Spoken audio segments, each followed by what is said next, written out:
ఆ సమయంలో అంత రాత్రి వేళలో ప్రిన్సిపల్కి కనీసం బుద్ధుందా? ప్రిన్సిపల్కి కనీసం బుద్ధుందా? వాళ్ళు నీ ఇంట్లో పనిచేసే పార్లర్లు అనుకున్నావా? ప్రిన్సిపల్ నిన్నే అడుగుతుంటా, వాళ్ళు నీ ఇంట్లో పనిచేసే పార్లర్లు అనుకున్నావా? చదువుకోవడానికి వచ్చిన విద్యార్థులను అనుకున్నావా? కనీసం బుద్ధుందా? నీ ఇంట్లో పని చేయడానికి చదువుకునే ఆడపిల్లల ఇంటికి తీసుకుని వెళ్తావా ప్రిన్సిపల్? నీకు ఉద్యోగం చేసే అర్హత లేదు, ఇంకా అడిగితే నీకు బతికే అర్హత లేదు. అక్కడికి వచ్చిన విద్యార్థులు నీ పనులుగా భావిస్తావా ప్రిన్సిపల్? నీకు జీతం దండగా ఒక గవర్నమెంట్ ఉద్యోగం ఇచ్చి నీకు నెల నెల జీతం ఇస్తుంటే తినదరగకుండా నీ ఇంట్లో పని చేయడానికి విద్యార్థులను తీసుకుని వెళ్తావా మిస్టర్ ప్రిన్సిపల్?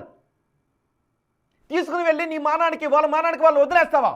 తాగున్నాడో నిద్రమత్తులో ఉన్నాడో ఆ వచ్చినాడు ఎవడో ఎలాంటోడో తెలుసుకోకుండా ఒక ఆటో ఎక్కించి వాళ్ళని పంపించేస్తావా మిస్టర్ ప్రిన్సిపల్? కనీసం నీ కుటుంబ సభ్యులనైనా ఇచ్చి పంపించలేవా? అంత ఫంక్షన్ జరుపుకున్న నువ్వు వాళ్ళు తీసుకెళ్ళి నువ్వు కారులో పంపించలేవా?